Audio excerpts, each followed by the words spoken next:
माझं गाव जवळच आहे घरामागेच, तर मी विलेज थेरपी म्हणून पण एक व्हिडिओ बनवला होता.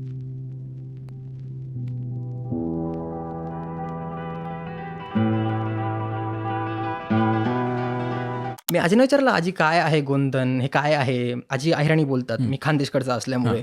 तर आजी म्हणे म्हणा जीव काढिली रे सोनं नाणं पण माया ना असं सगळे गोंधळ येऊ दे ना. इंडिया खूप सुंदर आहे. इंडियात सगळ्याच गोष्टी, स्नोपासून, पाण्यापासून, थंडीपासून, उन्हापासून, पावसापासून सगळ्यात पहिली होती आपली ट्रॅव्हल सिरीज नावाची आकाश चालला वाराणसी. आयुष्यात पहिल्यांदा मी ट्रेनचं तिकीट काढताना नर्वस होतोय.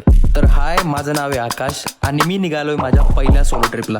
तर हा आहे अव्यू, हा इस्रायलचा आहे आणि ही आहे जर्मनीची रोमी. तो श्रीकृष्णाचा अभ्यास करतो. ती लोक खूप अभ्यास करतात भारताच्या कल्चरचा वगैरे वगैरे, तर त्याला भीती वाटत नाहीये आपल्या कल्चरचा अभ्यास करून. तर आपण का मागे राहतोय आपलंच कल्चर बघण्यासाठी, आपल्याच भारत फिरण्यासाठी?